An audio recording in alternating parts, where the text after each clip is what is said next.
Thank you. All right, Seth, Y'all ready? rock and roll. My name's George. I'm an addict. Hey, George. Hey, George. Great to be in the room with full of my peeps.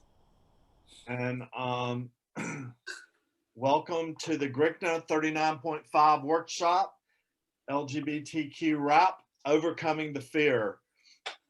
The GRCNA 39.5 workshop, New Possibilities. My name is George D. I'm an addict.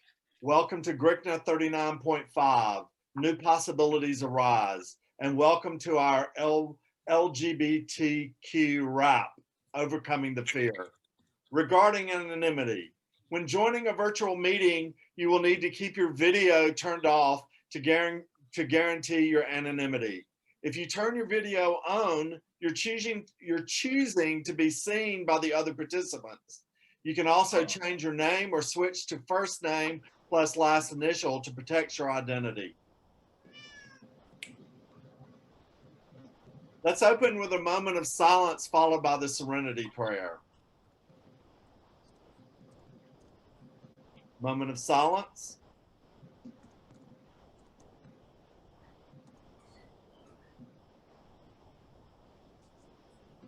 Serenity prayer. God, grant me the serenity to accept the things I cannot change, The courage courage to to face face things I can, and the wisdom to know the difference. I'd like to welcome everyone to the Georgia Region's first virtual convention, GRCNA 39.5, New Possibilities Arise. Our intention for this virtual convention is to make available to our fellowship a weekend of recovery, celebration, and fun. We hope that all addicts receive the NA message of recovery while they are participating in this event. It is our hope that the message we carry may truly let everyone know that NA is a place to recover and that no addict seeking recovery need die from addiction. Workshop participants, please dress appropriately on camera. Please keep your microphone on mute unless you are asked to unmute by the host or co-host.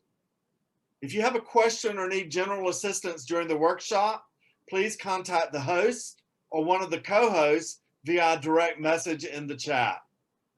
If there is time after our workshop speakers finish, participants may have an opportunity to share their experience, strength, and hope on the workshop topic. If you'd like to share after the speakers are finished, please raise your hand, your virtual hand. Your virtual hand can be raised by going to the reactions window on your computer or going to the More section on your phone. You will be called on to share and unmuted or asked to unmute yourself by one of the hosts if time permits. Please limit such shares to 3 to 4 minutes. I've asked for volunteers for our readings. And I think, is Joe or Ira doing how it works, or are they doing the traditions? That would be me, George. Go for it, Ira, how it works. All right. Hey guys, my name is Ira and I'm an addict. Hey, and Ira. This is how it works. If you want what we have to offer and are willing to make an effort to get it, then you are ready to take certain steps. These are the principles that made our recovery possible. 1, we admitted that we were powerless over our addiction and our lives had become unmanageable. 2, we came to believe that a power greater than ourselves could restore us to sanity. 3, we made a decision to turn our will and our lives over to a care of God as we understood him. 4, we made a searching and fearless moral inventory of ourselves. 5, we admitted to God, to ourselves, and another human being the exact nature of our wrongs. 6, we were entirely ready to have God remove all these defects of character. 7, we humbly you're moving fast. 7, we humbly asked him to remove our shortcomings. 8, we made a list of all persons we had harmed to become willing to make amends to them all. 9, we made direct amends to such people wherever possible, except to do so would injure them or others. 10, we continue to take personal inventory and when we were wrong, promptly admitted it. 11, we sought through prayer and meditation to improve our conscious contact with God as we understood him, praying only for the knowledge of his will for us and the power to carry that out. And 12, having had a spiritual awakening as a result of these steps, we tried to carry the message to the addicts and to practice these principles in all our affairs. Thank you, Ira. I've asked a volunteer to read the 12 traditions of NA. Hey family, I'm Felicia, I'm an addict. Hey, Felicia. Felicia. These are the 12 traditions of NA. We keep what we Franciákból, have. a francia nyelvből, meg minden ilyen fasság nyelvből. Miért nem lehet a világon angolul beszélni csak? Hey Maria. We keep what we have only with vigilance, and just as freedom for the individual comes from the 12 steps, so freedom for the group springs from our traditions. As long as the ties that bind us together are stronger than those that would tear us apart, all will be well. 1, our common welfare should come first. Personal recovery depends on NA unity. 2, for our group purpose, there is but one ultimate authority, a loving God as he may express himself in our group conscience. Our leaders are but trusted servants, they do not govern. 3, the only requirement for membership is a desire to stop using. 4, each group should be autonomous except in matters affecting other groups or NA as a whole. 5, each group has but one primary purpose, to carry the message to the addict who still suffers. 6, an NA group ought never endorse, finance, or lend the NA name to any related facility or outside enterprise, lest problems of money, property, or prestige divert us from our primary purpose. 7, every NA group ought to be fully self-supporting, declining outside contributions. 8, Narcotics Anonymous should remain forever non-professional, but our service centers may employ special workers. 9, NA as such ought never be organized, but we may create service boards or committees directly responsible to those they serve. 10, Narcotics Anonymous has no opinion on outside issues, hence the NA name ought never be drawn into public controversy. 11, our public relations policy is based on attraction rather than promotion. We need to always maintain personal anonymity at the level of press, radio, and films.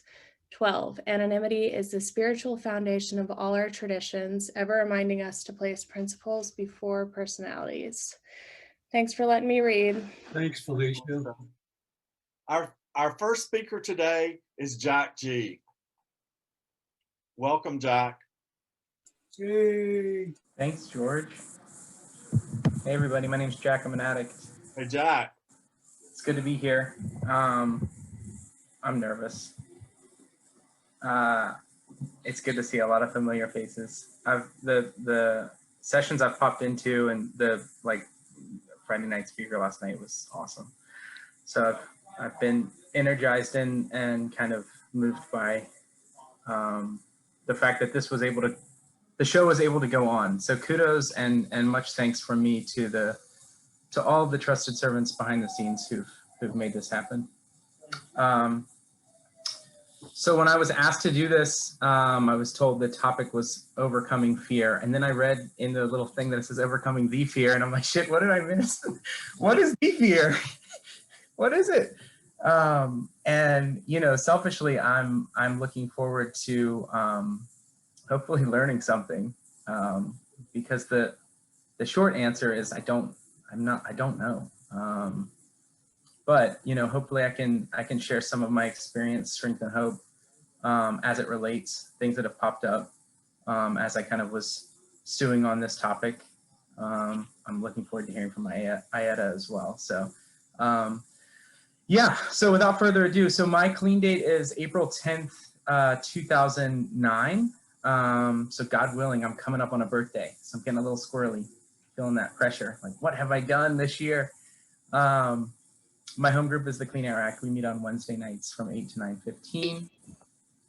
Currently, it's just virtual, but we meet at the Episcopal Church of Our Savior in Virginia Highlands when we're not in the middle of a global pandemic. I can't wait to hug people again. So anyways. Nem beszélek 8 nyelven, de kurvára elegem van a francia. A Google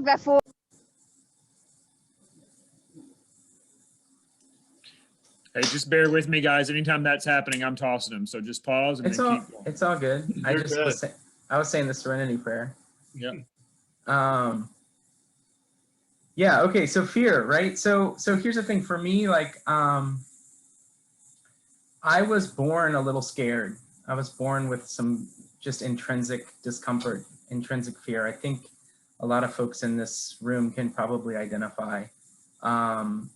There's the addict experience for me, right? There's the experience of being an addict, especially retrospectively, like looking back on my life, like I can pinpoint addict behaviors and tendencies long before I ever smoked my aunt's cigarette, long before I ever tried to change the way I feel with a chemical. And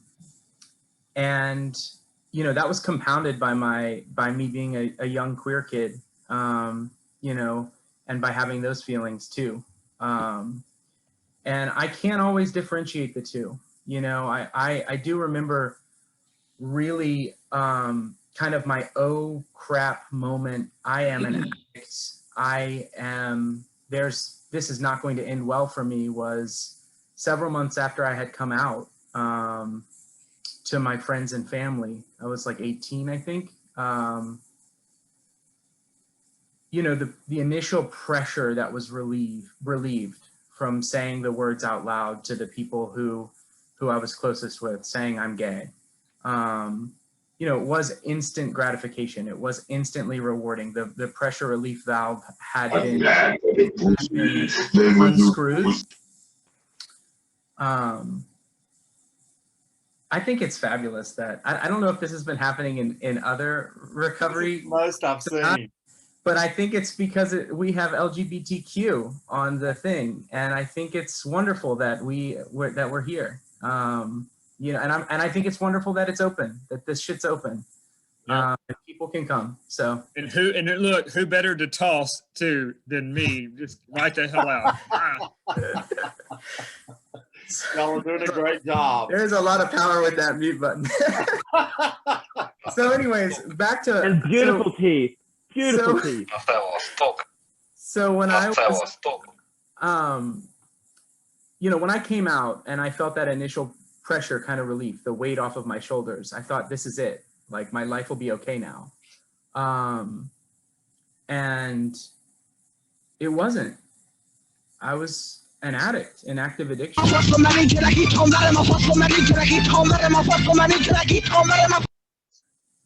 And the same way that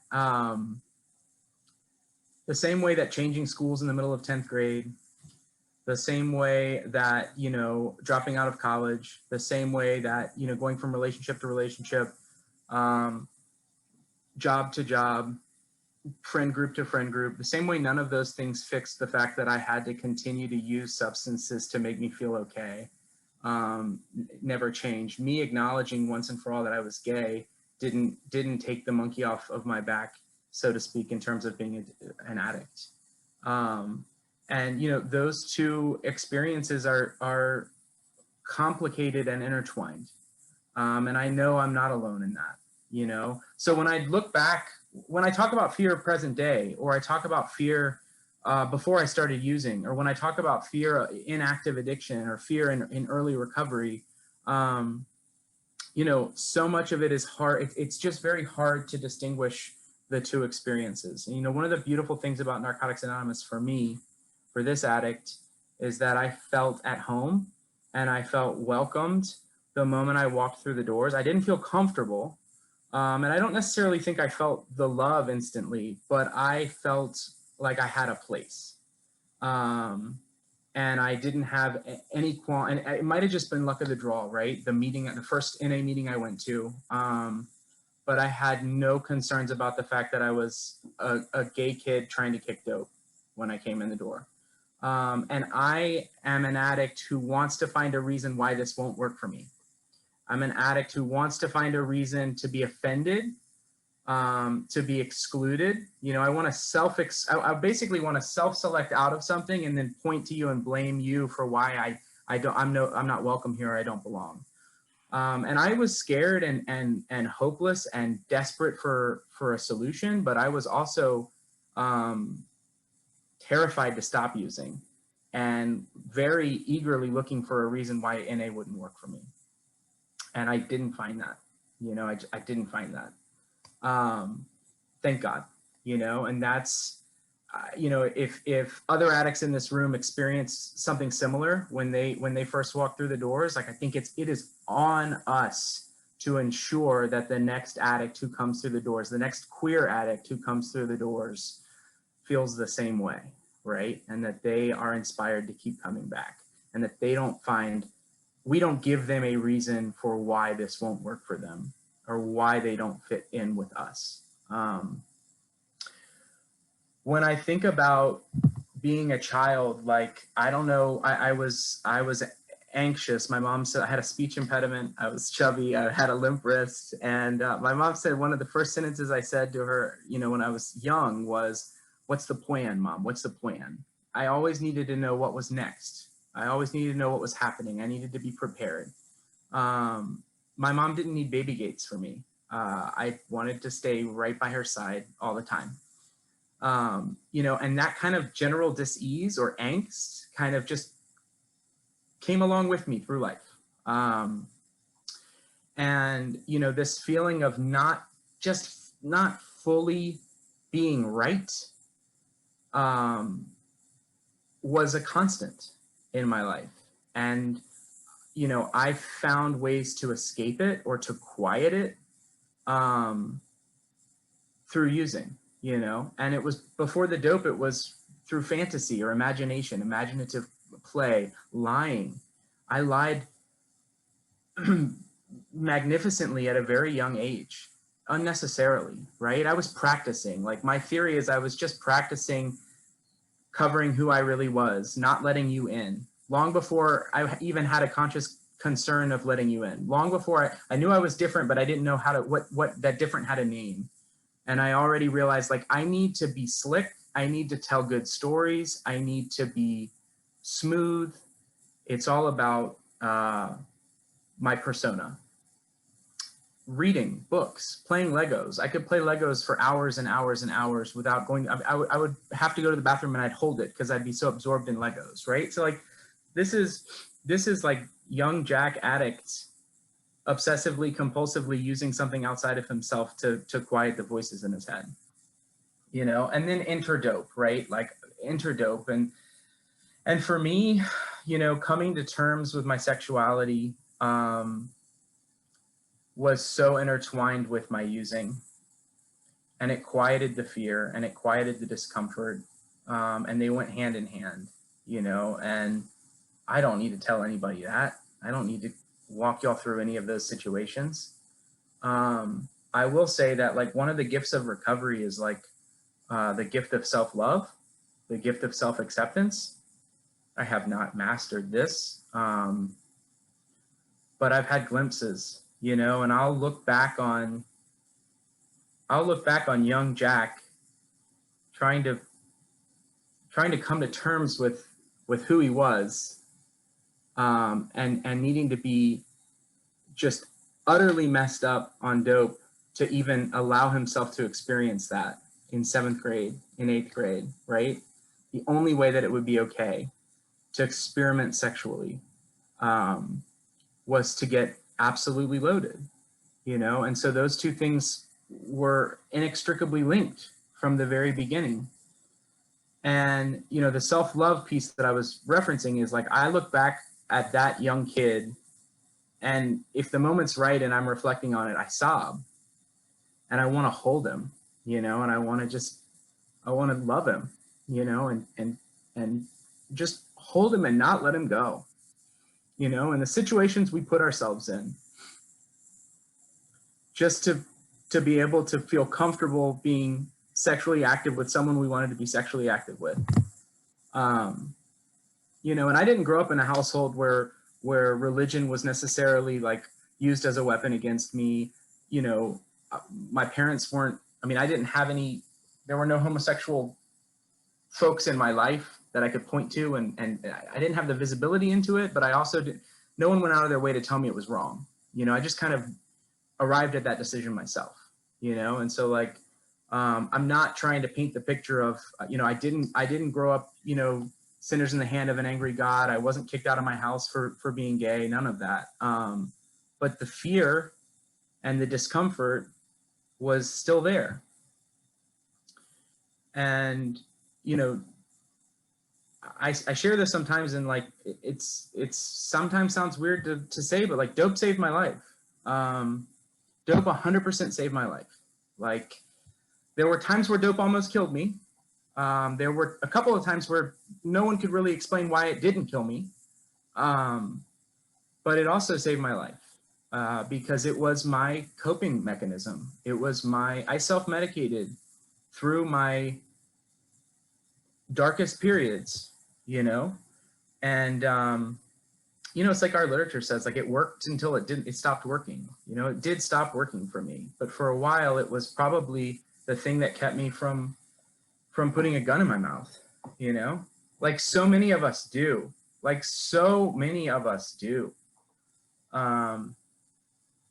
you know, and so I just look back with such gratitude for the higher power of my understanding, the God of my understanding, who got me to my first meeting. And then the addicts who welcomed me in. You know, fear doesn't go away. It doesn't go away. Like, I still have fear. Like, you know, I was paralyzed by fear and active addiction. I came into the rooms and was really, really, really fearful of letting go of what was most comfortable to me, which was chaos and unmanageability and self-sabotage and poisoning myself. You know, and then I was scared of getting clean. Like, I was scared that it wouldn't work for me. I had you know, the initial relief of no longer being physiologically dependent on substances, but I had no recovery, you know, and I was terrified, you know, and the steps are in order for a reason, right? Like, you know, that surrender that happens, you know, that admitting my powerlessness and my unmanageability, right? And then immediately going on, not sitting in that powerlessness too long, right? Like, even understanding that you got to surrender to win. Like, if you left in that spot too long, for me, like my first go round in recovery, like, you know, I stayed long enough to understand I was powerless, and then that was my get out of jail free card. You know, I went and kept using and robbing and ripping people off and not living honorably, and you know, the whole time it was just like, I'm powerless, you know. And so this go around, like, staying long enough to understand that, you know, there is a power greater than you, Jack, that can help you with that can help restore you to sanity. And, you know, for me, you know, it's practice. Like, it's not, it can't be a one and done. You know, I remember realizing at some point, you know, pretty confidently that a power greater than myself got me to the rooms. Like, just knowing it as fact, like not really even having to debate it. Just like understanding as fact that something greater than myself, some force, some power outside of me, got me here. And so who am I to say that same power isn't going to keep me here if I allow it? Who am I to say that same power is not going to help me out of whatever jam I have manufactured for myself 6 months from now as a reason for why I can't go on, you know? Paralyzed in the fear of the unknown, paralyzed in the fear of failure or the fear of success and what the ramifications of that may be. But none of these realizations, none of this acceptance, not even surrender, like none of these principles, like, I can intellectually understand them alone, but I cannot apply them in my life alone, because I have to get, like, just for today, I have to get a different perspective, a new perspective. And I get that from other recovering addicts. And so me, like, everything in my life like, fear is the ultimate MFer in all of this, right? Because if I look at my defects of character, almost all of them beneath the surface of the defect is self-centered fear. It's fear about me. It's fear about what you think about me, what will happen to me. Am I going to have enough money? Am I going to be healthy? What happens if I'm sick? What happens if I lose? What happens if I'm disfigured? It's all self-obsessed, self-centered fear. And the only way I've found relief from that is by talking honestly about it, is through being vulnerable and inviting identification with other addicts. You know, if I keep it to myself, it's strong. It's strong. You know, and that is still fact for me today, right? Like, I think there are some times where, like, I just wish I could have gotten my trophy at 1 year, at 5 years, and been able to say, like, thank y'all so much. Y'all have a good one. Like, it's been real. You know, but it doesn't work like that for me, you know? And it takes practice, and it takes an honest willingness, or a willingness to be honest. You know, honesty right sizes my fear. So that's first and foremost, like what are you tripping out about, Jack? You know, talk to somebody, because what it does is it allows me to verbalize it and hear the words come out of my own mouth, hear my voice saying what I'm scared of. What is the worst case scenario that you've, you know, concocted in your head and been cycling out about for however long, right? And then sharing that with a recovering addict is a safe place to kind of just like shine some light on it and get some perspective.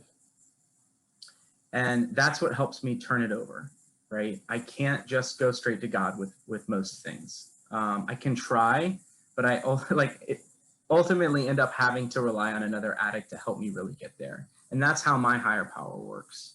You know, and that's where my relief comes from. The other piece of that is like, it's the same thing as like this concept of like humbly asking God to remove our shortcomings, right? Is this idea of like, they're removed, but they have not been annihilated. You know, I can get a perspective on fear. I can get it right sized. I can get relief by sharing with another addict. I can get relief from identifying with another addict who's walked through a similar fear and seeing how, like, get the playbook from that person. I can pray to God and find relief from all that. Like, all of that can happen, but like the fear does not just dissipate into the, you know, ozone. Like, it's still scary. Like, sometimes it's still scary, right? So it's like, it's about, you know, relying on a power greater than me to do what I can't do for myself, which is to get me to the other side. And sometimes, like they say, like, faith without works is dead, right? Like, sometimes it is about acting in spite of the fear. It's about doing the next thing, the next right thing, hopefully, in spite of the fear. You know, and for me, like, all of the tremendous milestones in my life that have required that, I have not done alone. I've been unable to do alone. And so it's been about being willing to ask for help. So I think of like going back to school and being terrified of what happens if I don't get in? What happens if I get in and fail out? What happens if I get in and get straight A's? Like, what would that mean for me? Like, do I have to keep working hard if I see successes? Like, what if I don't want to work hard? What, you know, just being paralyzed by all this and just finding all these reasons why, well, maybe it's not the right time. Maybe next semester I'll try, maybe next semester. And I had an addict literally meet me at the train station at the campus and hold my hand and give me a one-on-one campus tour and walk me to the admissions office. This is where you drop off your financial aid packet. This is where you get this packet. This is where I take my classes. This is the library. This is where I love to study. Like, this addict, she had done the same thing I was struggling to do several years prior, clean, right? And that is exactly what I needed. My husband and I adopted a baby 2 years ago. We started the process 2.5 years ago. I was paralyzed by fear. You know, we had talked about it. It was a dream. It was a lost dream that was awakened in recovery, right? It was one of those dreams I compromised when I was using. I convinced myself, no, Dad, I don't want kids. I don't want a marriage. I don't want a spouse. Like, I want to live wild and free and die young. Like, just convincing myself that it's not something I wanted, because I didn't want to stop using, and I knew that the two were not conducive, that they wouldn't work together. This program allowed me to speak out loud a dream I had. I want to be a dad. And it paved the way for me to ask for help in that process. I did not do that alone. Adoption takes a lot of work, takes a lot of vulnerability. There's a lot of paperwork involved, you know, there's a lot of boxes to check.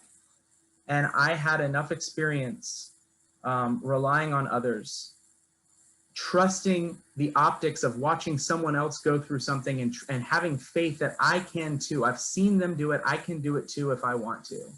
You know, and the folks who helped me and my husband through the process, who they had themselves adopted 2 children, these guys aren't even in the rooms, right? Like, that's what Narcotics Anonymous has done for me. Is it's not only made me, you know, capable of asking for help and trusting fellow addicts, but it's opened me up to be able to trust and have faith in fellow man, you know, and to be there to extend a hand to my fellow man, you know, both inside and outside of these rooms. You know, recovery's made my life so full. I still have things that terrify me. You know, one of the most profound experiences I've had is realizing that, like, that's part of the anonymity of this program. It's part of the anonymity of the human experience. We're all in this together. We're all humans. Like, this is bananas. Like, it's kind of wild if you think about it. Like, life, it's crazy. And when I think back at all the time, like, I just got honest with my spouse and my sponsor and my home group about something that has been eating at me for like 2 years, you know? And I finally got to a point where I was like, I am not willing to be as sick as my secrets just for today. I'm gonna do something different. I'm gonna get honest. I'm gonna raise my hand. And I've been so humbled and so moved by the outpouring of love and support and identification from that exercise, from that just moment of vulnerability, that moment of honesty, you know? And so for me, like, I guess like, in closing, it's like, it's really like my whole experience with both honesty and overcoming fear. You know, part of overcoming fear for me has been honesty, but both of these concepts in my life have been about, like, practice, like falling on my ass, like thinking I've got, you know, taking my will back and thinking I've got it mastered and like I live an honest life, and then realizing I've been living a lie for 2 years, and being willing to continue to recommit, continue to surrender, you know, to not be able to do that enough.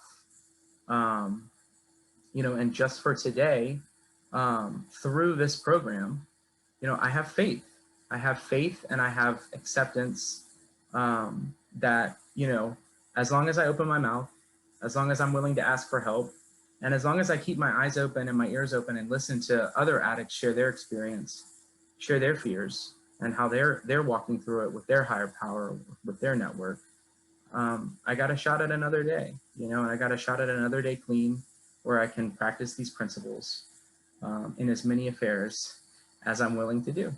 So thank y'all so much for listening to me share. Thanks, Thank Jack. you, Jack. Thank you, Jack. That was awesome. Thanks so much for your message. Thank you. Awesome, Jack. Thank you.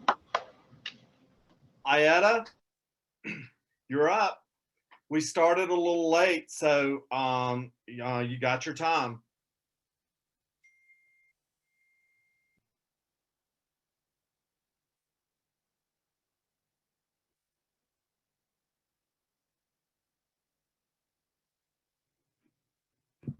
Unmute yourself. Yeah, I was trying to mute and it wouldn't let me. It said the host had it muted.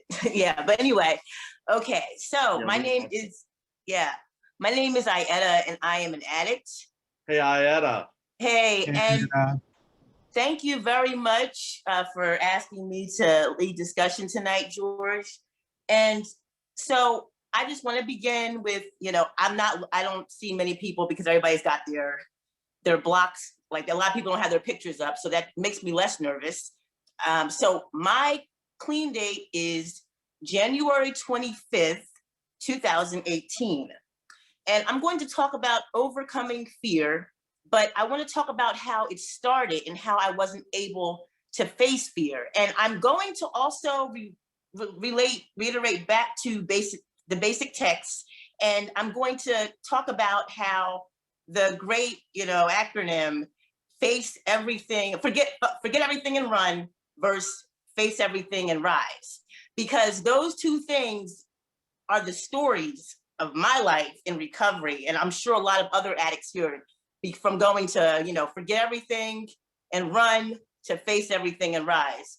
And growing up, I was always in fear. I was always trying to just fuck everything and run. And that's what I was always doing, for the simple fact that I was scared because I knew deep down I was gay, and I didn't, growing up in the 80s and 90s, being gay was just not the cool thing to do.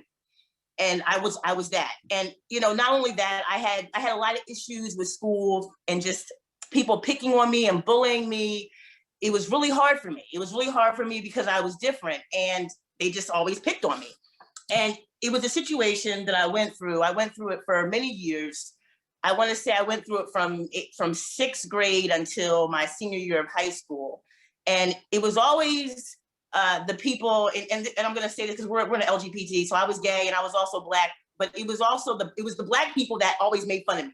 The white people were fine. It was always the Black people that made fun of me, made my life a living hell because I didn't speak like them, I didn't talk like them, and because I grew up in an all-white suburban area. So when I went into high school, we merged in with the Black subdivision, and they just totally, they trashed me. And growing up, the only Black person is hard. It really is hard.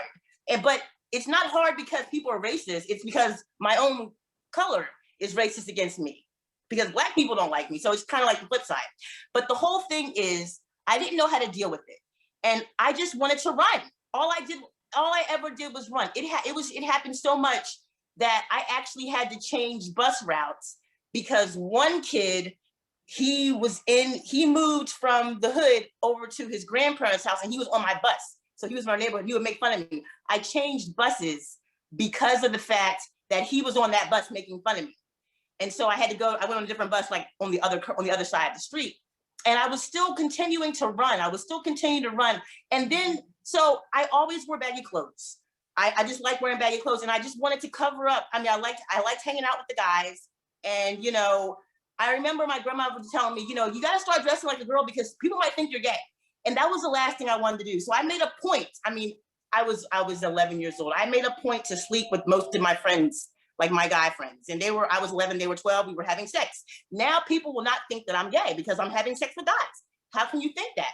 Right? So that's what I was doing. But then I started getting a reputation. People were calling me a hoe. They were doing all these things and saying stuff about me. So then now I'm having that issue. But it didn't matter because I knew I was gay. As long as they didn't call me gay, I was okay with being called a hoe. I really was okay. It didn't matter. I just didn't want to be called gay because that was worse. As I got older, but I was always caring what people thought. When I started using the milder drugs like weed, I stopped caring. I stopped caring about what people thought because now I have something to make myself feel good. Now I can run from reality and just be into myself and not care. And that's how the whole cycle started. At 14 years old, when I started smoking marijuana. And that's what happened. And so now I'm in the beginning of the basic text where it says this: we manipulated people and tried to control everything around us. We lied, stole, cheated, and sold ourselves. We had to have drugs regardless of the cost. Failure and fear began to invade our lives. And that's what it was. Failure and fear began to slowly invade my life because now I have a fear of feeling. I have a fear of feeling all of those horrible things as an 11-year-old, as a sixth grader on the bus, and people making fun of me. So I have to continue to use. I have to continue to do these things because I don't want to feel. I have to go and manipulate my parents and say, hey, you know, I'm going to the movies, but I'm really not going to the movies. I'm going somewhere to go get something else, to go use something. You know, I had to go do all these things because I didn't want to feel. So I'm still in that whole whirl of fear, and I'm falling in a downward spiral, you know? So in the next part, in the basic text, page 14, it says, we were sick and tired of pain and trouble. We were frightened and ran from fear. No matter how far we ran, we always carried fear with us. We were hopeless, useless, and lost. And it's so funny because it says, no matter how far we ran, we always carried our fear. So I had gotten into so much trouble. I had gotten suspended so many times. My mom said, okay, you're gonna move to Oklahoma and live with your aunt and go to college there. I actually got accepted into Oklahoma State before I graduated college because I had done really well in the ACTs. So I went over it into the summer program. And I thought, okay, I'm out of the area. I can change where I'm at but it's still me. It's still me. And here it says, no matter how far we ran, I ran all the way to Oklahoma, okay? We always carried fear with us. No matter how far I was going to run, I was still carrying me right with me. And so I started a whole new life in Oklahoma State. I got new friends, and I got involved with some, you know, religious fanatic, and we were preaching the word of gospel, and we were doing all these things. And I said, okay, this is my calling. I know God. I'm gonna be part of God. And I was so religious. I just became like a religious zealot. And like if someone cursed, I would just shun away. And then some things happened, and I had to transfer to another college. I went to a Catholic university because my aunt wanted me to go to a Catholic university.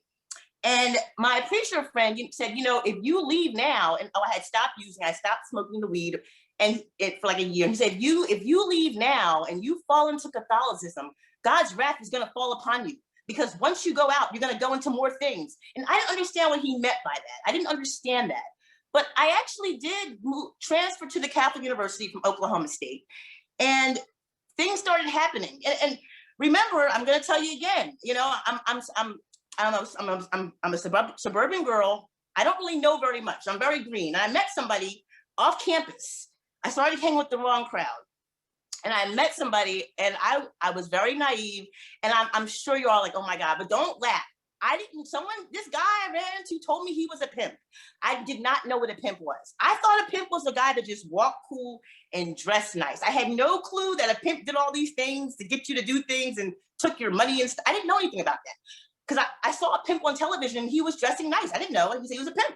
But the whole point is, I got involved with this pimp, and he was buying me things. I thought it was great. But then he said I owed him some stuff. I'm like, how do I owe you stuff? He's like, well, you didn't have any sex with me. I'm like, well, you know, I don't want to do that. He's like, well, you're gonna have to give me, you know, your car until you pay me the money you owe me. And anyway, make a long story short, I got involved with this guy, had no clue what I was doing. He turned me on to something even more dangerous than what I had been doing. And this situation got really bad to where I had to report the car stolen, and my parents had to fly me back home to New Jersey because a homicide occurred in the car, and he killed somebody. But I wasn't with him. But the fact that he had done this, I had escaped from him because he had tried to kidnap me, and I had gotten away. I mean, mind you, I was only like 18 years old, but I was going through this just from not knowing and getting involved with the drug game.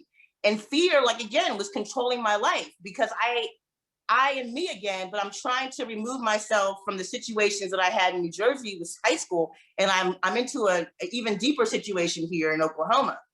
So now I'm back in New Jersey, and I have another drug addiction for something more serious than the last one. And things were happening.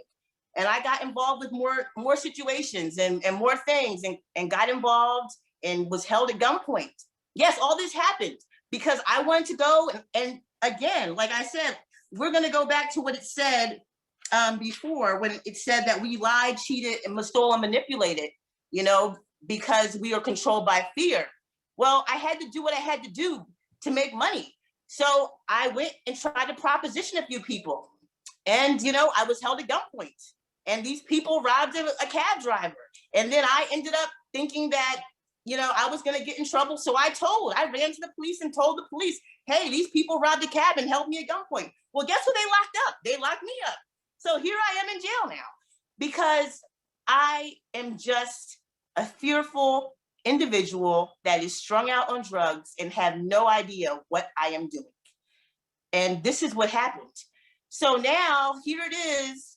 It turns out the men, they were juveniles. They were actually juveniles.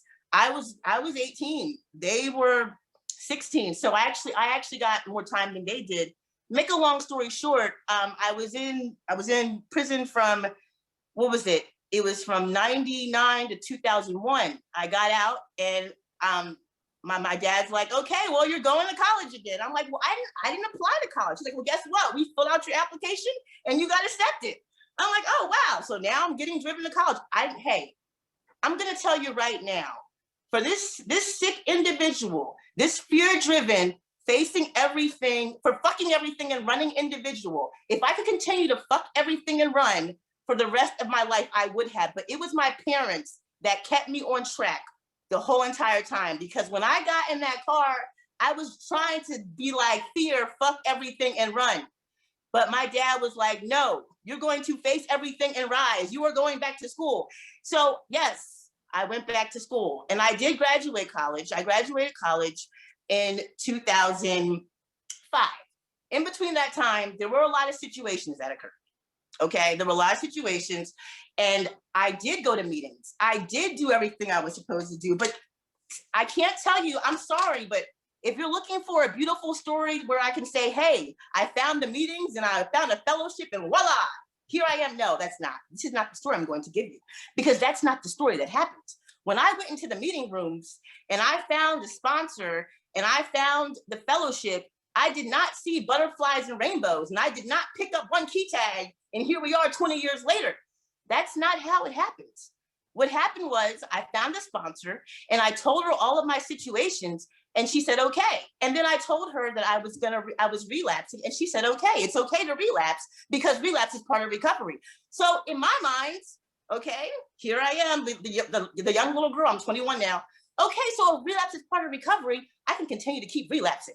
And every time I relapse, I would tell her, hey, I relapsed. And she'd be like, it's okay, it's part of recovery. So I would just go ahead and keep on doing it because that's what she said. And then things happened and I was still using because I didn't understand because back in the early millennium, there weren't a lot of people my age. I mean, they're young people now, but there weren't a lot of people my age back then in 21, 20 years old in recovery. It was all like 30, 40 people that like the age I am now is the people that were there then. So now here it is, I have these people and then the same addictive thinking that I still have out there is in the meeting rooms. Guys were coming up to me, guys with 13 years clean, 20 years clean. I might be gay, but it's okay because I knew how to be on the streets. I knew how to go and get some dope and what I had to do to get it. I knew how to suck some dick to get some dope. Hey, I got a guy in the meeting, he's got 13 years clean. Why not just suck his dick, get some money and have him take me to get some dope? And that's exactly what happened. This guy, he had 13 years clean. And I mean, he was my sugar daddy from my freshman year of college until my junior year of college when he actually passed away. Yes, he passed away. I'll get to that in a minute. But the fact of the matter is, I became a functional addict. Nobody in college knew that I was using. On the weekends, I would go home, I'd be a weekend warrior and I would have him take me to get my dope. And, you know, he had 13 years clean, but one day he relapsed. And when he relapsed, some things happened and he died. So, you know, that's what happened. So and then I went after that, after I graduated college for a couple months, I went back out really bad. And my mom sent me to a rehab. And the rehab was back in Oklahoma. And this rehab was about, it was a real expensive rehab. It was 30 days. When I got out, I had taken the practice 1 and 2 and I began teaching high school in DC. And the reason why I was able to do it and they waived my record was because my aunt in DC owns 3 schools. So I was able to teach, you know, with the felony because she owned the school. And now I'm still the fearful child again, and I still have not learned how to rise out of these situations. So it's going to happen all over again.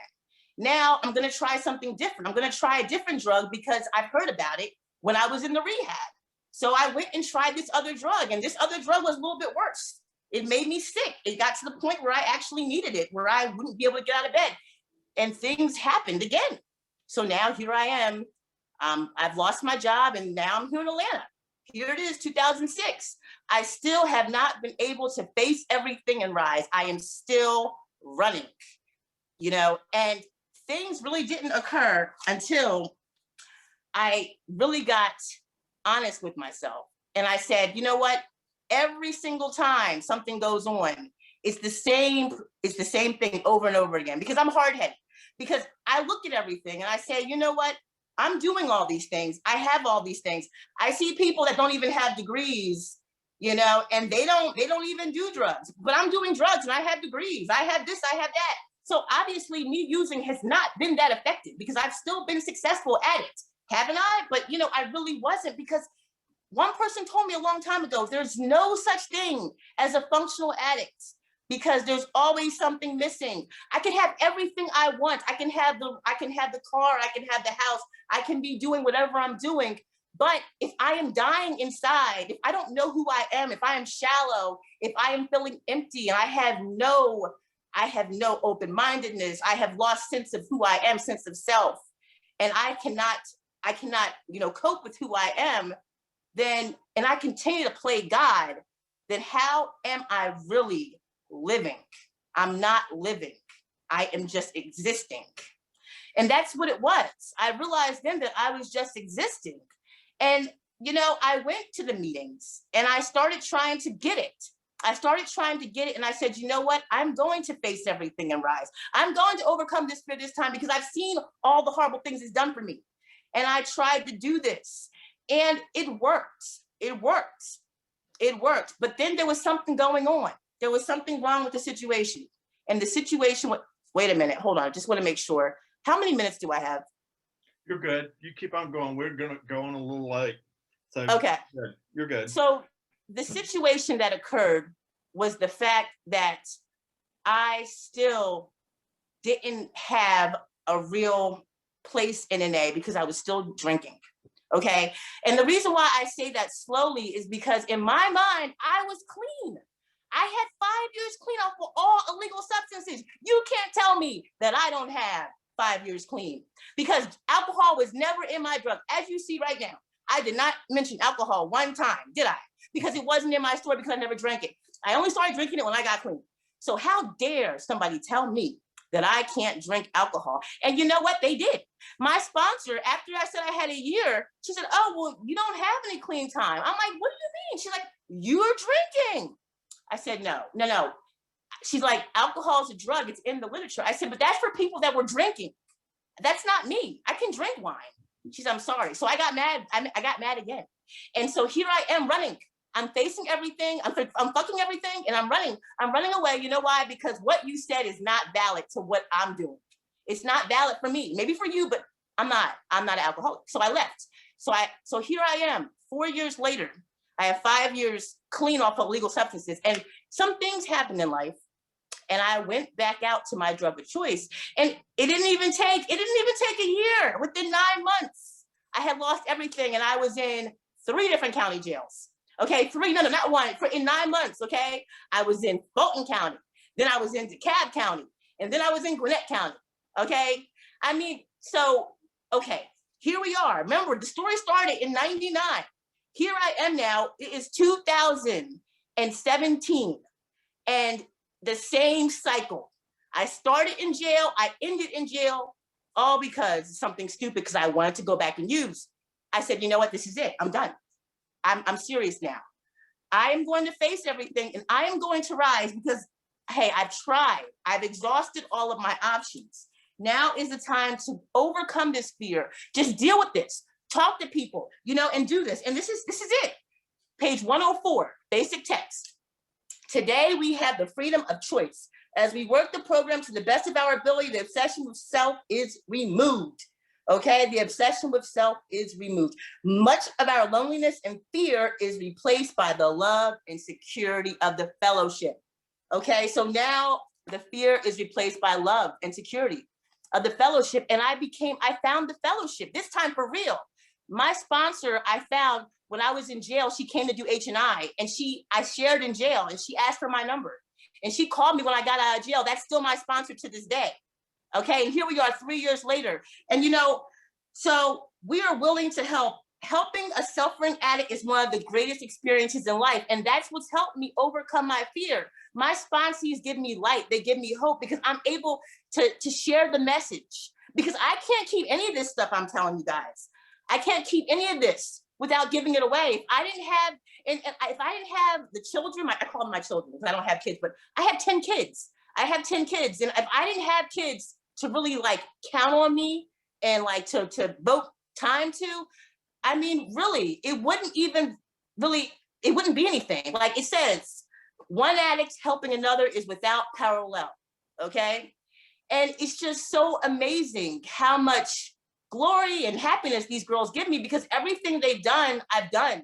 And a lot of things that they still haven't done, I can save them from doing it and not make the same mistakes that I've made. So yeah, now I'm able to overcome fear. I'm able to face everything and rise instead of saying fuck everything and running. And that's where I'm at today. And anybody that needs some hope, just know that you can do this. Just continue to reach out to your network, talk to people, share, call, get a phone list. I mean, call people because there's nothing that any of us have not heard. There's nothing, and nobody is going to judge you. Nobody judges me. Because everybody has been through something. And again, if people were to judge me, okay, well, you're in an NA meeting. Obviously, your life is not that great. So who are you to judge? Let's just be real about that, So I just want to say thank you for letting me be here. You guys are awesome, and I'll see you next time. Thanks for letting me share. Thanks, Ayetta. Thank you, Thanks Ayetta. for your message. You're the best. Thanks, Jack G. Appreciate all the honesty and the incredible message. At this time, we're going to take a moment and open up the floor. Raise your hand on the raise your hand thing at the bottom of your screen, and we're going to open up the floor and share on something that you've heard about, or something that is affecting your recovery, or something that Ayetta spoke about, or something that Jack has spoken about. So let's take a moment and raise your hand if you'd like to share. And the tech host will need to unmute you before you share. Thank you.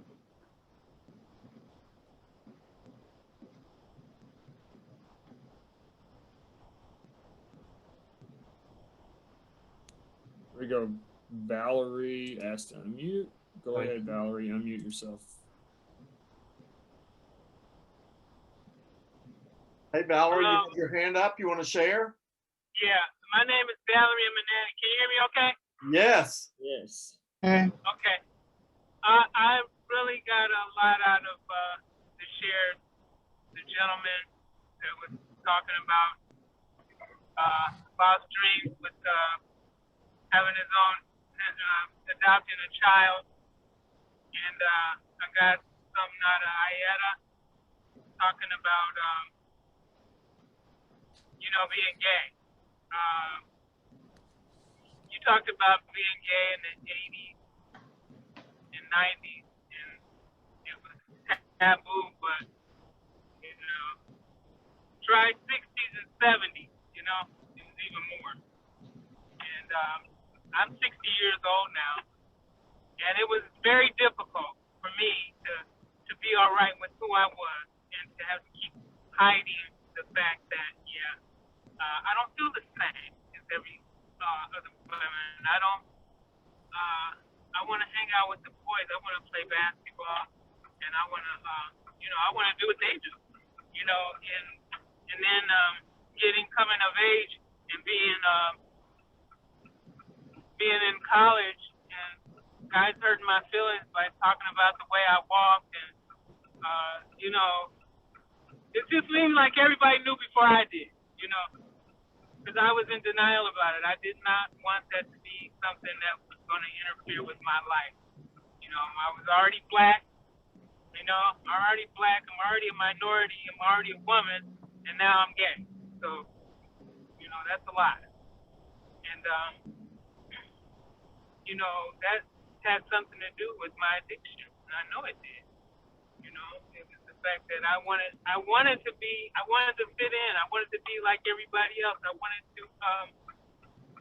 to have that dream life. You know, I wanted a husband and 2 kids and, you know, all of that. I wanted to be a successful engineer and all of that. But I short-circuited that for drugs. You know, I needed something to make me feel better than I was feeling, you know. And so I used drugs and didn't realize the damage that I was doing, you know, to myself and my life by that long stretch, that 20-year stretch of now having to get off drugs and then starting to deal with my feelings and my feelings and my emotions. So, make a long story short, I just wanted to say I identify with I think it was Jack. I'm sorry if I'm not saying the right name, but the young man that was talking about adopting kids. You know, I didn't have any kids.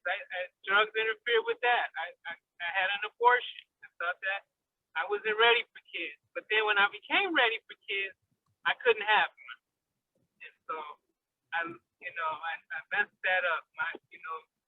That precious gift of giving life. It didn't happen for me. And I got so selfish and self-centered about it. I figured, well, I don't want to adopt. I want somebody that's like me, that has the same characteristics I do. And I wouldn't adopt. So, you know, I'm glad you're getting it. You know, you're getting outside of that and adopting a child, and that's beautiful. And I'm happy for you. So that's all I have. You guys, thanks for having this thing and having a great. Thanks, Valerie. Thanks for sharing. Carrie, you had your hand up. Would you like to share?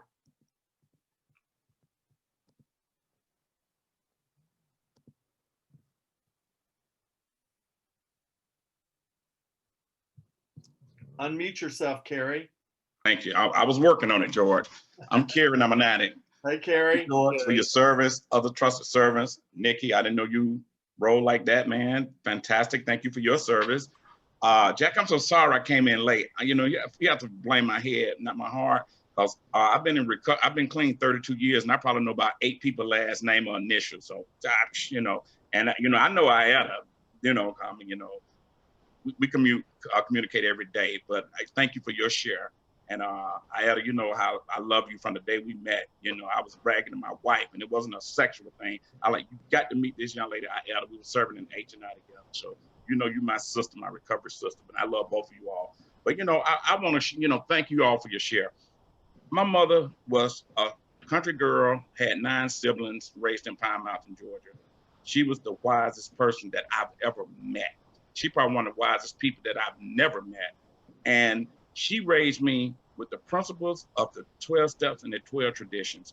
She died at the age of 77. I never saw her take a drink in her life. She raised me on these principles. So when I got to this fellowship, I was like, wow, okay. I remember Mom talking about that, but you know, I started getting high at 14. But I want to say this, one of the values that Mom raised me with, she said, everybody's not gonna like you. You're not gonna like everybody. Don't let nobody disrespect you. You don't disrespect nobody. If you're wrong, you apologize. She said, you love people for who they are, supersede the color of their skin, whether they straight, gay, black, white, young, old, you know. So I'm so glad I was raised with that. As a matter of fact, Mom told me, she said some of the closest friends that she ever had in her life were gay people. And we talking about the 40s, 50s, and 60s. And so when she told me that, when I knew somebody was gay, I really went out my way to befriend them. And she wasn't right. I mean, she wasn't wrong about that, you know? So I love all people, you know, but I met some gay people that was kind of a-holes, but I met straight people a-hole. I can relate to Ayetta. The people who've done the most harm to me shared their skin color. I'm just being honest. The people who messed me around the most look like me. The worst bosses I've had look like me, you know? So, you know, hey, I mean, but, you know, I try to respect all people, you know? But, you know, this program is so amazing. You know, am I black or white? Am I straight or gay? Controversy, Prince, my favorite artist. Ain't no controversy in this. You can be black, white, straight, gay, young, old, atheist, agnostic, Muslim. Don't nobody care. You have a desire to recover, you welcome here. You know, and man, I am so free, not just from active addiction, I am free from hate. I never had those shackles. Never in my life had the shackles of hate on me. I'm in an interracial, I'm married to a Jewish woman. I am not white, I am not Jewish, and boy, the love of my life, my second marriage. Man, this program has given me freedom. You know, I got sponsors. I've had many gay sponsors. I've had black sponsors. I've had atheist sponsors. Sponsors that was Muslim, lesbians. Man, love it. I just love people. You know, if you have a good heart, see, I can supersede your gender, your color. I can see that. But man, who are you?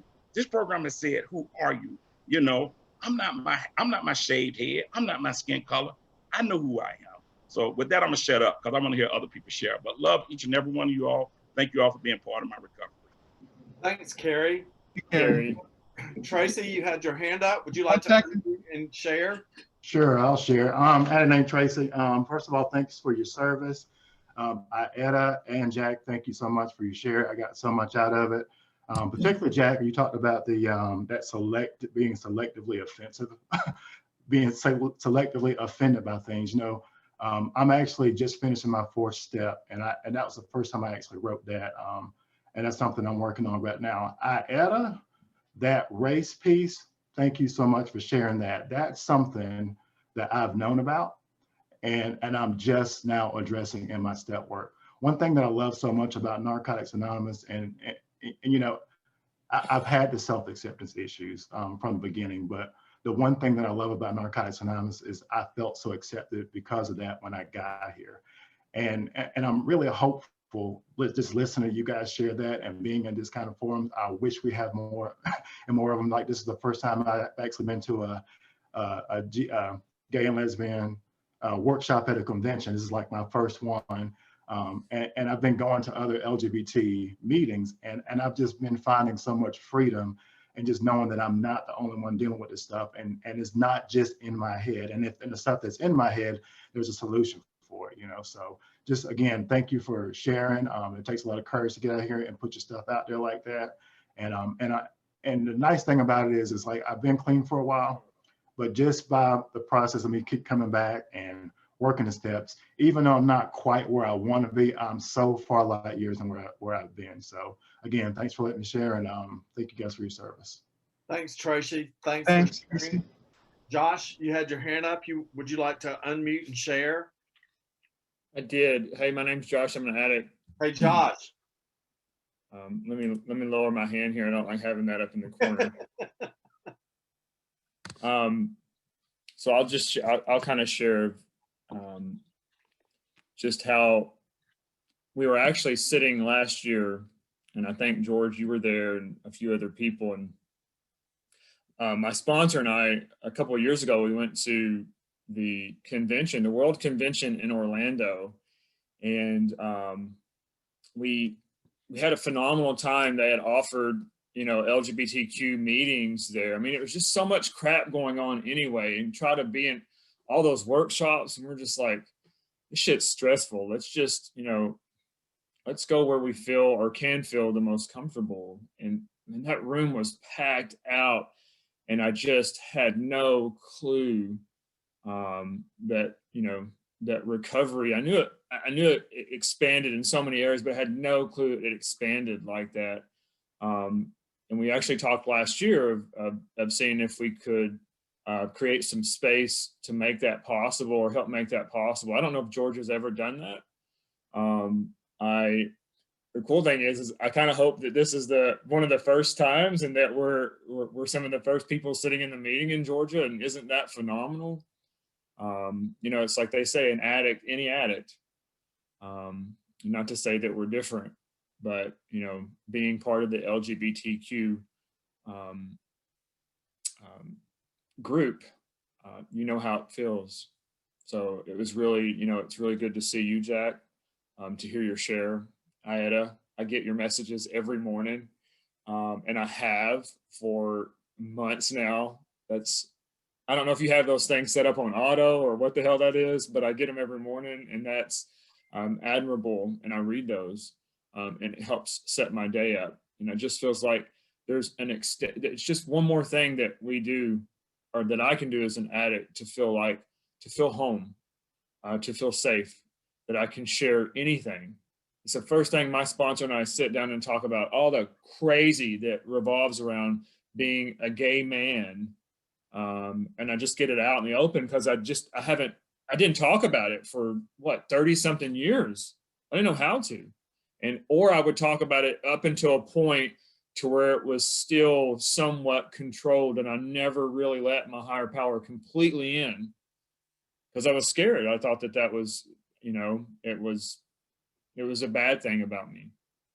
And it's not. And it's taken a long time and a lot of fucking drugs to realize that it is not. Could line the walls of a stadium with the drugs. And this year I'm starting to come to understand the things that make me who I am, and being a gay man is one of those. And being able to say that, just to say that comfortably. And if I don't feel like I can say that comfortably, either there's something that I can talk about with my sponsor or my therapist, or I need to go somewhere else where I can feel comfortable talking about who I am. Changing my job, changing my relationship. I get to carry the spiritual principles into everything I do. And I don't have to be scared anymore. And I'm loved. And even if people don't like me because I'm an asshole today for a few minutes of the day, they still love me. And that's fucking crazy. It was always about what I could get from you or what you can get from me. And it's not about that anymore. It's about what can I give to you from a place of love, and what can you give to me from a place of love. I love you guys, and I can't wait to see what next year is going to look like, and the following year is going to look like. We're going to pack that damn. We're going to have the LGBTQ wing on the convention. I love you all. Thank you. Thanks, Josh. Elena A., do you have your hand up? Would you like to unmute yourself and share? Elena?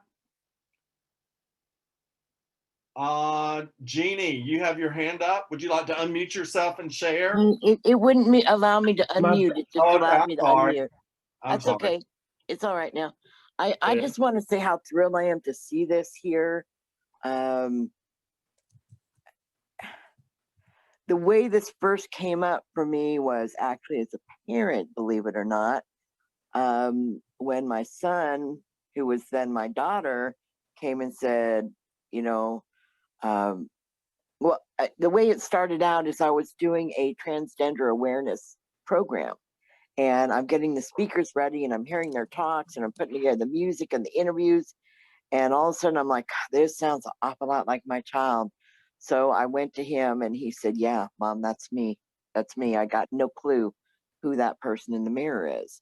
And he was really afraid. And I said, well, baby, Mom is not exactly. I said, normal is, it's a cycle on my washing machine. It ain't a person. It is not appropriate for a sentient being. And I explained that, Mom was poly and primal and pan. And then a new term came out, which I just embraced with my whole heart. It's called sapiosexual. And it says, I'm looking at your brain. What turns me on about you is your brain, not your body. And I kind of liken it to the brain. The spirit is who the person is. The body is the car they are driving right now. And just as I wouldn't date or not date someone based on their vehicle, I mean, to me, the body is just, it's not even on the. So it was really wonderful to be able to be there for him and say, okay, yeah, I love and honor and respect you completely. And then as part of that, coming out to him, because I just hadn't felt, I just hadn't felt the need to come out to him because I wasn't dating anybody. Here's the deal. You can have 200 amazingly wonderful people in a room. If there's one person in the background who shouldn't be messed with, that's the one I feel the ooey gooey's for. It's just crazy. It's like I got radar for that. Is there one that should not be in the? Yeah, that's the one. And Lena goes, baby. So I just got to a point where I wasn't dating at all once his papa and I blew up. Well, no, I did try one person after that, but this is a classic. He wanted to date me because I was such a great mother. And then when I put my child first, he was angry and jealous. And I'm like, okay, not getting it, but there it is. But I'm just thrilled that we're here together. Ayetta, I'm also number one of your morning girls. And every time I get that meditation in the morning, I spend time with it. And I think about how it applies to my life. And then I put my own little kind of intro on there and I forward it to my 3 sponsors. So thank you so much. It is such a wonderful way to wake up. And I'm so grateful to you. And I'm grateful to know you and have you in my life. It's just marvelous. And I really enjoyed, forgive my brain, I had an aneurysm bleed, so it doesn't always work. But I think his name was Dave, the person who started us out. But I really appreciated your share as well. It's we have so much in common. I mean, the human experience is just so universal, you know, and again, the body doesn't matter. I related to so much of what you had to share. And thanks everybody for being here. And I agree. Next one, let's have a whole wing of us and our events. And I think it'd be spectacular. And thanks. That's all I got. Thanks, Kelly. Jeannie, do you have your hand up? Would you like to unmute and share? Yes, hi, can everyone hear me okay? Yes. Hi, thank you so much. Hey. Yes, I'm Jeannie and I'm an addict. And face everything and rise. That has been the theme of my entire day. This is actually my new day 1. And I'm so grateful that I'm alive and I'm able to come to this meeting. I had an awesome person give me the link to this meeting, and this is exactly what I want to hear. And I love the shares. And, you know, growing up, I was always, I grew up in a very Southern Baptist Christian family. And it was always, I didn't have a lot of guidance growing up. And so for me, coming out, I never really came out. Just everybody knew that I was gay. And it wasn't a big deal to me. And I didn't give a shit if it was a big deal to anyone else, especially, you know, family members and whatnot. But the rejection, you know, that I received because of my fearlessness, I think is what makes my story not completely different to everyone else's, but I've had to really regain a certain kind of strength of rejection, and I became fearful in my life because that rejection from even such an early age is just so heavy and it's painful. And so I learned, especially through some early abuse in my life, that I will be living in fear. And when I speak my truth, who cares anyway? I'm the black gay sheep of the family, you know, and I was told that the God of my family's understanding would never accept me or love me or hear me. And that was my biggest dilemma growing up, because I wanted so much to be loved by the God that seemed to give peace and joy and understanding. And I've been in and out of these programs for September of 2019, I got out of rehab and started dipping in and out of both AA and NA programs because I could apply to both. And I feel like today's message and the fact that I relapsed last night, I feel like I finally want to be a part of something bigger than myself, and I want to be a part of a group that accepts me, because my lack of acceptance as a person throughout my childhood through my early adulthood, you know, I'm you know, around 30, I kept thinking, you know, I'm sober. I don't need this. Who the fuck are you trying to tell me that I need to confess to another human being and I need a sponsor and I need to work these steps and that's the only way that it's going to work? I relapsed, and because I have been in and out of these rooms and I have at least been open-minded enough to argue, I found myself here at this meeting, and such a sense of relief being among people who I am really not that different from. We all have these intense, painful struggles at times, you know, and I feel like I'm finally ready to really hear what everyone has to say about this program and work the steps. And I've been very hesitant to work the steps, and it's all been fear-based. Fuck everything and run. And this morning, because I have been in and out of these rooms, this was the first day since I've been clean that instead I chose to face everything and rise. I was instantly honest to my partner, to my mom, and to my best friend, and I just really needed that. I really needed to hear that, because I'm no longer wanting to run. I don't want to be a runner. I want to rise up. I want to have authentic, honest relationships, and I want to live an authentic, fearless life because I was born fearless. I was not born out of anything but love and bravery and honesty. And I feel so privileged that I'm here this afternoon listening to everyone. And thank you so much for letting me share. I do appreciate it. Have a great night, guys.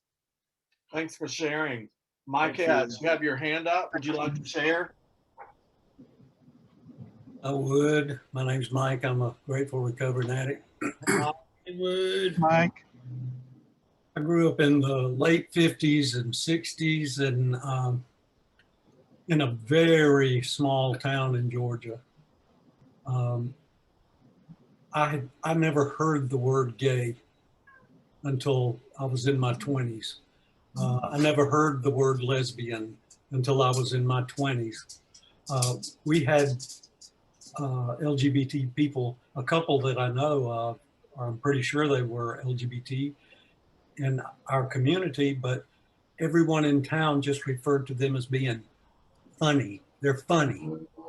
And for me, it wasn't a situation of being afraid of who I was. It was a situation, honestly, of not knowing who the hell I was. I didn't have a word to attach to it. I knew as I was growing up that I was attracted to both men and women. I found them physically attractive to look at, and I would become aroused looking at either one of them. But I had no word to put with it. So what I found, you know, as I did become a little more educated and could put words to it, by that time I had already followed the script that had been handed to me since I was growing up. You know, I had gotten married and had a couple of kids, and there they were, and all of a sudden I'm ready to bounce out of the closet. And what I did is I took that energy into trying to help. This was during the 80s. By that time, I tried to do some pastoral care work for men who had HIV or AIDS at the time and were dying. And I'll never forget, I was talking about that to some friends at work where I was deeply in the closet. And I was explaining to them this compassionate ministry. And this fellow, one of my closest friends, said to me, you know, well, you know, if they didn't behave that way, they wouldn't get sick. And I really embarrassed myself. I just broke down crying in front of him because he couldn't understand. He couldn't understand. And I certainly couldn't even let him know that I was feeling these kind of feelings too. I eventually ended up getting HIV. I ended up leaving my wife and thought, okay, now's my time to party. And I did party. But what I found then was that, you were talking about people of color being so cruel and mean to their own. The LGBTQ community can be quite crude too. We got some hateful old queens in our midst. And we thrash each other. We thrash each other. And we really shouldn't. We should be more loving and supportive of each other. I lived for almost 10 years with a split life. I was in the closet at work, and I had a social gay lifestyle with a man I was living with. And somehow I kind of managed to balance that. But the day came when I thought my partying days were supposed to be over and I was supposed to be dead, and I was still alive. And that, you know what, you'd think I might be grateful, but that's really when I went into my heaviest active addiction. I think I was just like so ashamed that I had abandoned my family for my own selfish reasons, that I was ready to just, you know, go ahead and overdo it and blow it all. But thank God, you know, I ended up getting arrested a couple of times and found my way to Narcotics Anonymous. And what I have found now is there's a way for me to integrate all this in a healthy self-awareness and self-acceptance of who I am, and at the same time be grateful for the family I have and work to make some amends for the harm I've caused them.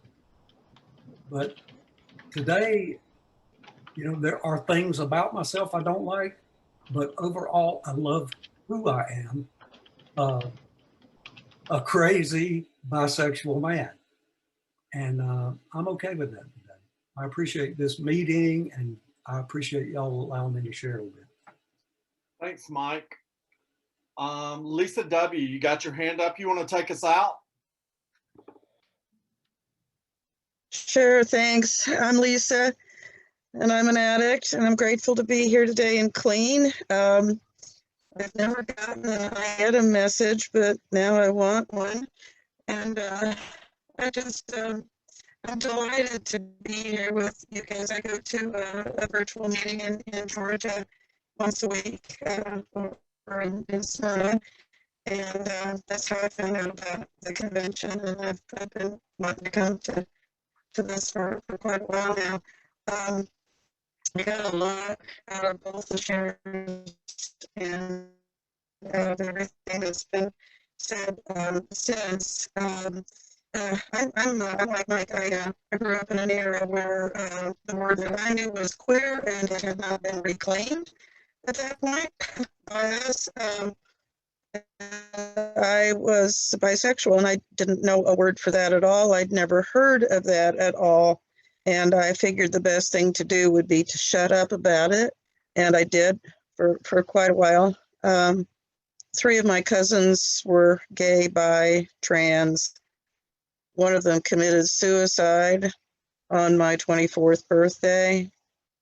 They were all addicts, all of us. And it was then that I stopped being afraid about that, and I got angry instead, really angry. And when I came into the fellowship here in Indiana, even though the town that I live in, Bloomington, has long been considered sort of a gay mecca, I got into the rooms, and I'm afraid that I found homophobia in the rooms of NA. And like I said, I wasn't afraid about it for me, but what I was pissed off at the homophobia that I saw directed at others. And I got into people's faces and this and that. And it wasn't pretty sometimes. But then, you know, times changed and the years went by, and people got a lot more understanding and accepting and recognizing the fact that they had people who were not just straight people, not just cis people, all over the place in their lives, you know, and attitudes and hearts really started to change. And I sponsor just about everybody. I mean, it doesn't matter to me, any of your particular demographics in terms of sponsorship, I figure that I want my sponsor to be somebody that loves this program and is into it, and somebody that I can trust and listen to. And I figure if somebody who doesn't look like me or isn't from the same place or whatever, isn't of the same sexuality or the same gender, wants me for a sponsor, then that's fine, you know, just as long as, you know, we're respecting each other's boundaries and we have that good trust. And so I sponsored a hell of a lot of gay men. And I noticed that even after this change in the program where like nobody, at least in my town, is being, you know, creepy in meetings about people's sexuality, I was still, you know, seeing some of the men that I sponsored find other reasons to feel different. And as our first speaker said, to self-select their way out. And I'm afraid that several of my sponsees have self-selected their way into the grave. And that's a pain like no other. And anyway, you know, I've noticed that. Then I started noticing, this is when it gets rough, of course, as I started noticing it about me.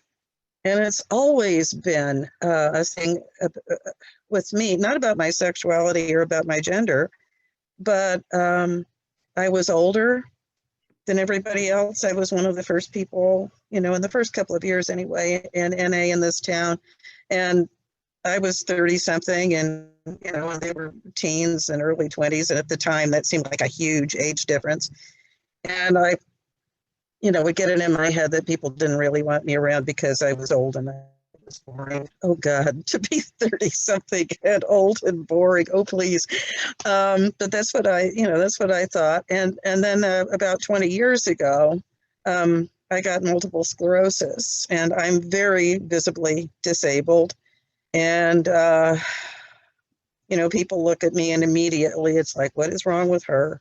And for something like conventions, except for virtual ones, I've got to be in a wheelchair. I can't make it around on a cane or on a walker or something. I got to be in a wheelchair. And I remember going to a convention a few years ago, and it was up near Chicago, and I was in the wheelchair for the whole thing, and I felt afraid, and I felt pissed off, and I felt a lot of things because I didn't think anybody wanted to interact with me.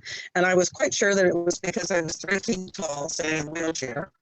And also that I was, for once, in a minority race. I was one of the few white people at the whole thing.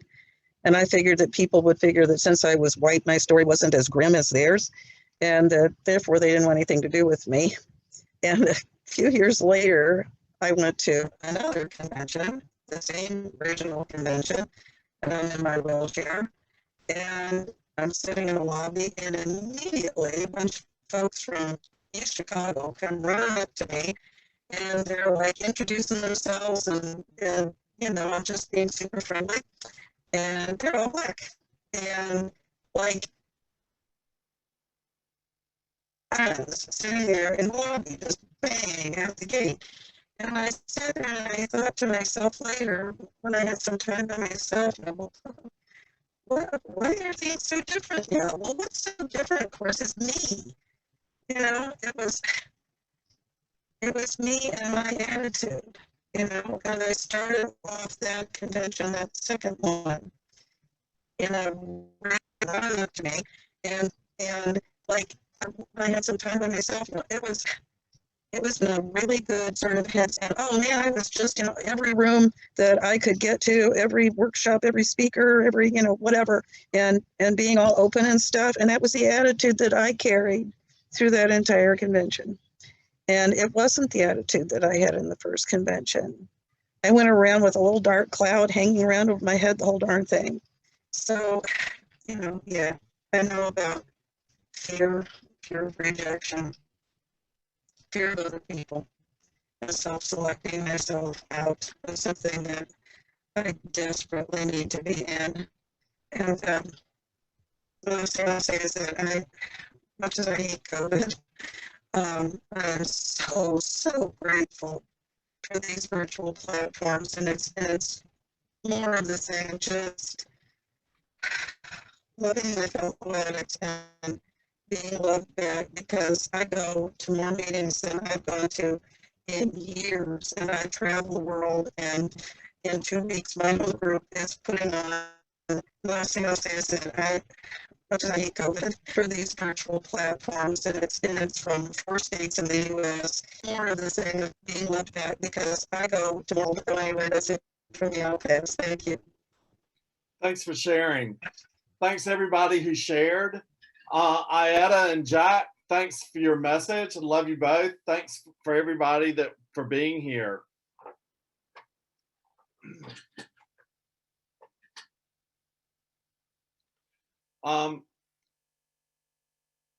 I would like to thank today. Let's close with a moment of silence, followed by the we version of the Serenity Prayer. God. It's a serenity to accept the things we cannot change. The courage to change the things that we can. And the wisdom to know the difference. Thanks everybody for a great meeting. Thank you, George. Good job. Thank you, Nikki. You're amazing. Josh, thank you so much for keeping all those hackers under control, man. Appreciate that. Well, they actually they went over to Seth and I are a part of a whole nother chat. They went over to the women's rap. Says were they in the other one? They were in the women's rap. They actually were in the men's rap. I just heard about women's rap. Oh, that's a text I was getting. Okay. I also get messages from Ietta. Thank you, Ietta. Yeah, thank you, Ietta. Everybody. Thank you, Jack. Thank you, guys. Excellent. That was fun. Thank you, Nikki. That's good. Appreciate it. I'm gonna take a nap, rest.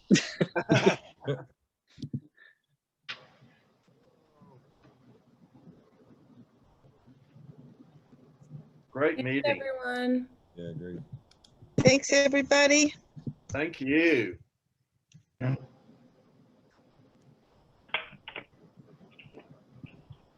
got 30 minutes now before we got to be back. No, we're not back. We're not back Jesus. till 8. I don't know what that was about. We have an hour and 15 minutes, right? No. Right? What time do? Oh. 8 o'clock Hey, for so the look, speaker. for you guys, Paulo, Seth, George, Adam, and myself. I'm going to talk to Mary Quinn here in just a second, because she's the one that's hosting or part of the host of the speaker meeting tonight.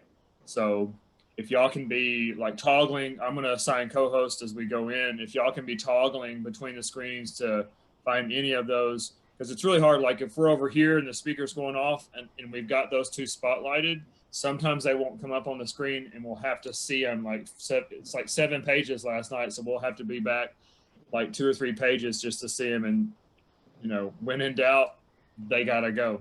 Yeah. And I have multiple screens that I can. So Josh, how do you see the one speaking? I mean, like when no, like right now, if you got them up, see how mine turned yellow, start speaking? No, yeah. But Yellow. like when there's a main person spotlighted, or you say switch to gallery. Yeah, you'll have to be on gallery. Gotcha. So, I'll be in Paula, gallery. do you have more than one screen?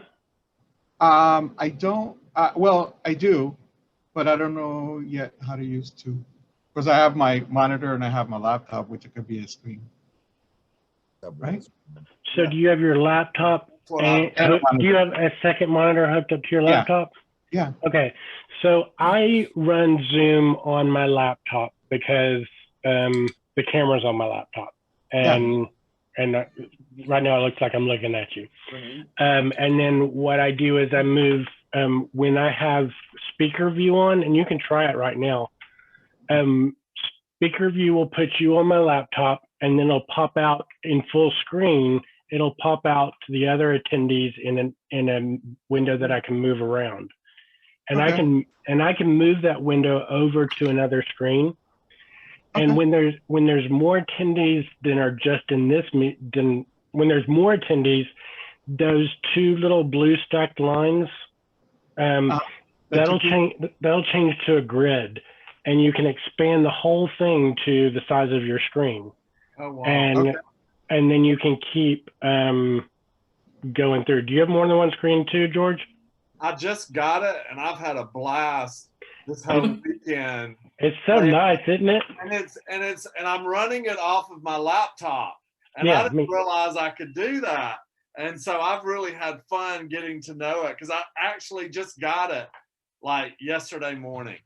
So it's been fun. You are stepping up. Hey, man.